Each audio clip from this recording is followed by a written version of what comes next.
Prólogo, el sonido de lo normal. El Villa de Agaete de Naviera Armas cortaba las aguas del Atlántico con una monotonía reconfortante. El aire salado se mezclaba con el olor a diésel quemado y a café de máquina. En la cubierta de popa, el sol de la tarde bañaba a familias que apuraban las últimas horas de travesía, a adolescentes pegados a sus móviles y a turistas que fotografiaban la estela blanca que el ferry dejaba tras de sí.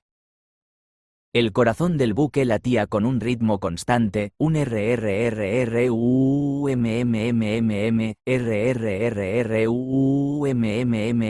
profundo y gutural que era la banda sonora de la normalidad. En un rincón, ajeno al bullicio, un niño flotaba lánguidamente en la pequeña piscina de la cubierta. Era menor, un chico de unos 10 años, de mirada perdida y hombros encogidos. Su único compañero era un ridículo flotador de panda, descolorido por el sol y el cloro. No jugaba, no salpicaba. Simplemente existía, meciéndose sobre el vientre inflado del animal, observando el mundo desde su isla de plástico. A pocos metros, en una de las mesas metálicas, un hombre tecleaba en un dispositivo que no encajaba con la modernidad circundante. No era un portátil, ni una tablet. Parecía una extraña mezcla entre una máquina de escribir de los años 30 y un terminal de fósforo verde de los 80. Tenía una carcasa de baquelita oscura y un pequeño sombrero de latón, un chapó, posado sobre la esquina superior. Era Manolito. Un hombre de aspecto anodino, con una sonrisa perpetua que no llegaba a sus ojos. Nadie le prestaba atención. Era solo otro pasajero. Manolito dejó de teclear, releyó su pequeña pantalla con satisfacción y pulsó una tecla grande y roja. Luego, miró su reloj. Y esperó. 30 segundos después, el ladrido de un perro rompió la monotonía. No era el ladrido juguetón de una mascota. Era un gruñido rabioso, salvaje.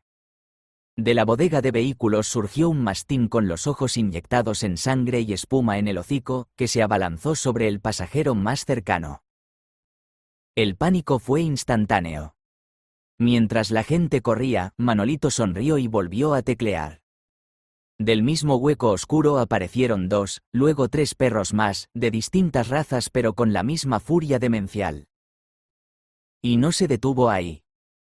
Un jabalí con colmillos como dagas embistió contra la puerta de la cafetería, haciéndola añicos. Una manada de lobos grises, de un tamaño antinatural, saltó a la cubierta, con sus aullidos helando la sangre de todos. En la distancia, en el horizonte, la silueta de un ferry de Fred Olsen, el Ventago Express, navegaba en paralelo. De repente, de su cubierta pareció saltar algo enorme y peludo. Imposible de distinguir, pero el caos era visible incluso a kilómetros. El caos había comenzado en toda la flota. Y Menor, desde su panda inflable, lo observaba todo, con un terror que le resultaba dolorosamente familiar. Sabía quién estaba detrás. El hombre de la sonrisa vacía y la máquina con el chapó. Acto primero, la Sinfonía del Caos. El pánico a bordo del Villa de Agaete era absoluto. La tripulación, superada, intentaba organizar una defensa inútil con extintores y mangueras contra incendios. Pero ¿cómo luchar contra un enjambre de vampiros que surgía de los camarotes interiores, moviéndose con una velocidad inhumana? ¿Cómo razonar con los zombis, lentos pero imparables, que emergían de las bodegas, antiguos pasajeros ahora convertidos en marionetas grotescas? Las radios de los puentes de mando de todos los barcos de Canarias se convirtieron en un coro de histeria. Aquí volcán de Tinamar, de Transmediterránea. Tenemos una plaga de arañas gigantes. Son del tamaño de coches. Repito, del tamaño de coches. Fred Olsen informa. El Ventago Express está siendo atacado por... No van a creerme. Por osos polares y algo que se parece a Chewbacca. No es una broma. Y hay poltergeists en el salón de proa. Balearia. El Hipatia de Alejandría está hundiéndose. Una serpiente marina, un leviatán, lo ha partido en dos. Cada naviera tenía su propio infierno personalizado, un menú de horrores distinto pero igualmente letal. Era una locura perfectamente orquestada. En el puente del Villa de Agaete, el capitán vio lo inevitable en el radar. El Ventago Express, sin gobierno, iba directo hacia ellos. Otros dos ferries, uno de Romero y otro de Balearia, también convergían en su posición, empujados por fuerzas invisibles o por la pura inercia del pánico. El choque fue apocalíptico. El metal se desgarró con un chillido que silenció a las bestias por un segundo. Las cubiertas se combaron, los contenedores volaron por los aires y los vehículos de las bodegas se aplastaron como latas de refresco. Los 4 barcos se fusionaron en una monstruosa isla de acero retorcido, un amasijo de cascos rotos y cubiertas inclinadas. Y entonces, el verdadero horror comenzó. Los supervivientes de cada barco se encontraron con los monstruos de los otros. Los perros rabiosos de armas se enfrentaron a los tigres de Fred Olsen. Los zombis de armas intentaron morder a los poltergeists, sus manos atravesando el ectoplasma inútilmente. El Chewbacca de Fred Olsen rugía mientras lanzaba por la borda a los jabalíes. Era un ecosistema de pesadilla, una batalla campal de criaturas imposibles en un matadero flotante. En medio de la devastación, Menor fue arrastrado por una ola que barrió la cubierta. Se aferró a su panda inflable como si su vida dependiera de ello, que de hecho así era. Cayó al mar embravecido, entre restos flotantes y cuerpos, y desde allí vio la magnitud de la obra de Manolito. La isla de los horrores. Y en el punto más alto de la estructura, en el puente destrozado del Ventago Express, vio una figura sentada en un trono improvisado con asientos de primera clase. Era Manolito. A su lado, sobre una consola intacta, descansaba el Chapó. No parecía asustado. Parecía un director de orquesta contemplando el crescendo final de su obra maestra. Acto segundo, el desarrollador y su creación. Menor logró trepar de nuevo a la estructura metálica, arrastrando su flotador. El panda, ahora, era un escudo, un objeto de consuelo, el único vestigio de su vida anterior. Se movió por el laberinto de pasillos inclinados y cubiertas rotas, esquivando a un vampiro que se alimentaba de un oso y a un grupo de zombis que intentaban sin éxito acorralar a un poltergeist. El aire era una cacofonía de gruñidos, rugidos, lamentos y el zumbido de lo sobrenatural. Finalmente, llegó al puente donde se encontraba Manolito. El hombre ni siquiera se giró al oírle. «Tardaste en llegar, mi pequeño reposarrabos», dijo Manolito, su voz tranquila contrastando con el infierno que les rodeaba. «¿Te gusta? Es mi mayor creación. Una ópera de caos y supervivencia». «¿Por qué?», susurró Menor, con la voz rota. Manolito se giró lentamente. Su sonrisa era amplia, genuina por primera vez. Era la sonrisa de un dios satisfecho. ¿Por qué? Porque podía. Porque el mundo era aburrido. Predecible. Gris. Yo le he dado color. Le he dado emoción. Le he dado una buena historia. Señaló a la máquina. El Chapó. Un pequeño juguete que encontré. O quizás construí. Ya no recuerdo los detalles. Es muy parecido a un aparato de esos dibujos animados que veías, ¿cómo se llamaba? Doraemon. El diario del futuro, creo. Escribes algo, y ocurre. Simple, elegante y devastadoramente eficaz. Menor miró la máquina con una mezcla de terror y fascinación. Esa era la fuente de todo. Pero tú no puedes controlarlo todo, dijo Menor, intentando encontrar una falla en su lógica. Estas criaturas se matan entre ellas. Es un caos. Exacto, exclamó Manolito, deleitado. No soy un novelista, soy un desarrollador. Creo el motor, los assets, las reglas básicas. Y luego le doy a play, y veo cómo la simulación evoluciona. Es infinitamente más entretenido. De repente, un tigre de Bengala, con el pelaje manchado de sangre, saltó al puente, dirigiéndose directamente hacia Manolito. Menor gritó, pero Manolito ni se inmutó. Antes de que el felino pudiera alcanzarle, dos figuras surgieron de las sombras a su lado. No eran criaturas. Eran robots. Elegantes, cromados, con una eficiencia letal. Uno de ellos interceptó al tigre en el aire, partiéndole el cuello con un movimiento fluido. El otro se quedó en posición de guardia. Ah, sí. Mis guardaespaldas, dijo Manolito con desdén. Robots de combate clase 7. Prácticamente indestructibles.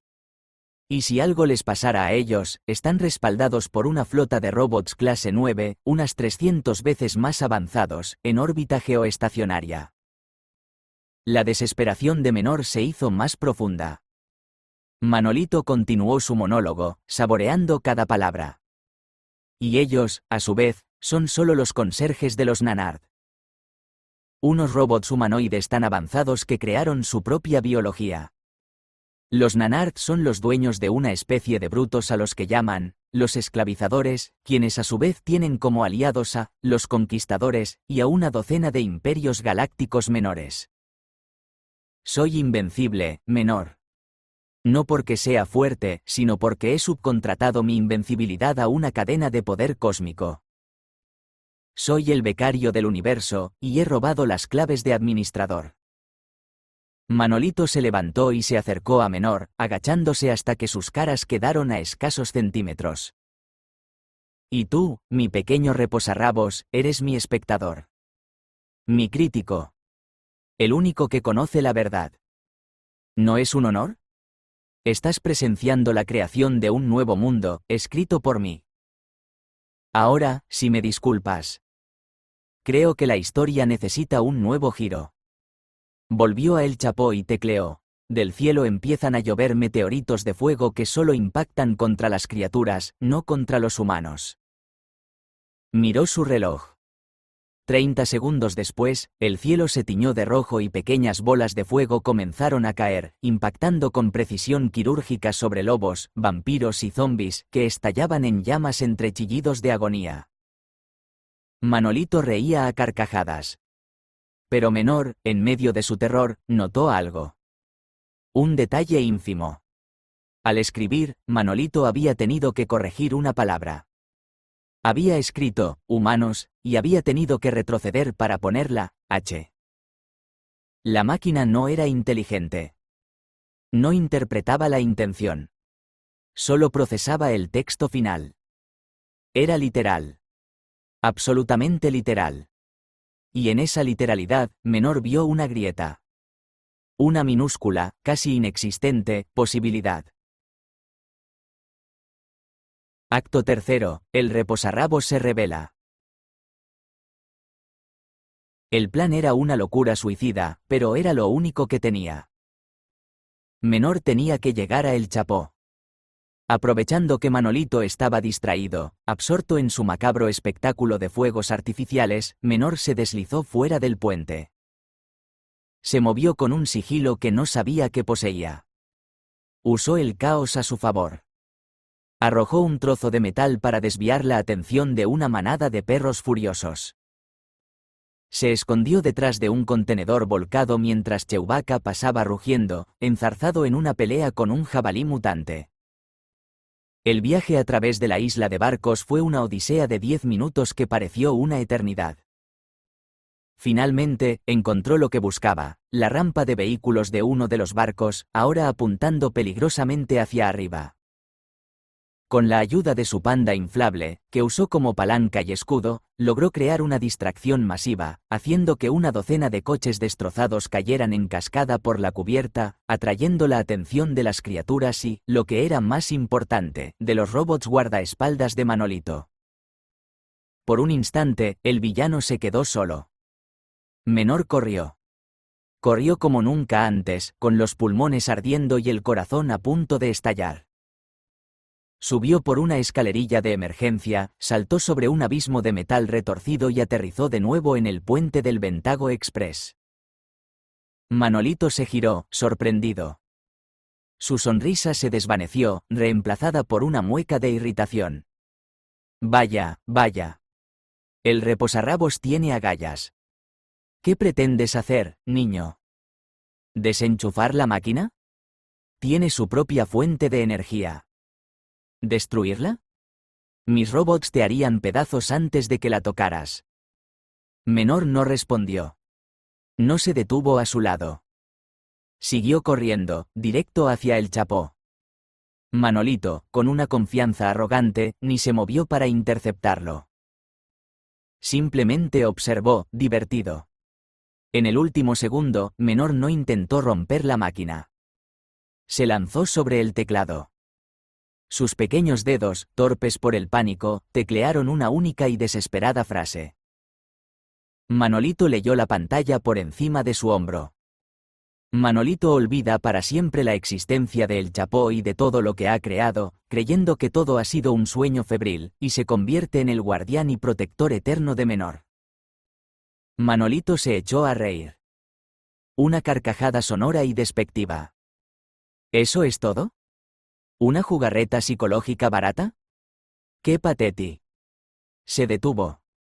Miró su reloj. Un hábito. Tic-tac. 29 segundos. La sonrisa de Manolito vaciló. Una sombra de duda cruzó sus ojos. Miró a El Chapó, luego a Menor. Tic-tac. 30 segundos. Un cambio sutil recorrió el rostro de Manolito. La arrogancia se disolvió. La crueldad se desvaneció. Fue reemplazada por una profunda confusión, como alguien que despierta de un largo sueño. Parpadeó. Miró sus manos, luego el caos a su alrededor, pero no con los ojos de un creador, sino con el horror de una víctima. Las criaturas empezaron a parpadear, a volverse translúcidas. Los meteoritos se desvanecieron en el aire. El rugido de Chewbacca se convirtió en un eco lejano. El acero de los barcos comenzó a desenredarse, a reformarse con un gemido sobrenatural. En menos de un minuto, el Villa de Agaete, el Ventago Express y los demás ferries volvieron a flotar en el agua, intactos, como si nada hubiera pasado. Las cubiertas estaban limpias. El sol brillaba. El único sonido era el RRRRUMMMMM familiar de los motores. Manolito se tambaleó y miró a Menor. No había rastro de maldad en su mirada.